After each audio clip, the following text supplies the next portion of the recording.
যোৱা কিছুদিনৰ পৰা ইয়াত বাঘৰ অলপ আতংক চলি আছিলে আৰু বহু পশুধনো হেৰি কৰিছে নষ্ট কৰিছে সেইটো মৰ্মে আমি কালি এখন ইয়াত সোণাৰীগড়ত এখন সজাগতা সভা আমি আহ্বান কৰোঁ আৰু তাৰপিছত আজি আমি গাঁৱৰ ৰাইজ আৰু আমাৰ ফৰেষ্ট ডিপাৰ্টমেণ্টৰ ষ্টাফ মিলি আমি জেগাখিনি এৰিয়াখিনি ছাৰ্ভে কৰিলোঁ ছাৰ্ভে কৰি বাঘৰ আজি সন্ধান পোৱা নাই তাত খোজ পোৱা গৈছে ঠিক আছে তো সেই মৰ্মে আমি ইয়াত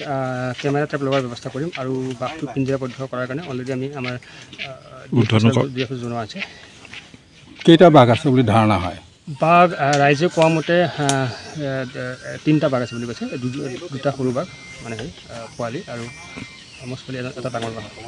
ইয়াত যে আগতে এটা ঢেকীয়াপতীয়া আছিল সেই বাঘটোৱে নে বেলেগ বাঘ বাৰু সেইটো ডাঠি ক'ব নোৱাৰিম যদি আমি ফটোগ্ৰাফিক ইমেজটো পাওঁ তেতিয়া আগৰ বাঘটোৰ লগত আমি কম্পেয়াৰ কৰি সেইটো বস্তু ক'ব পাৰিম বা সেইটো সঠিককৈ বৰ্তমান ক'ব পৰা নাযাব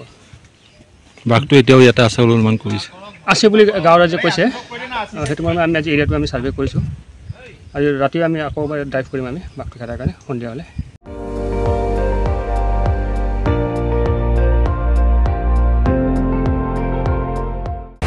আপুনি চাই আছে ND24 সৰ্বশ্ৰেষ্ঠ নহয় সৰ্বোত্তমৰ দৌৰা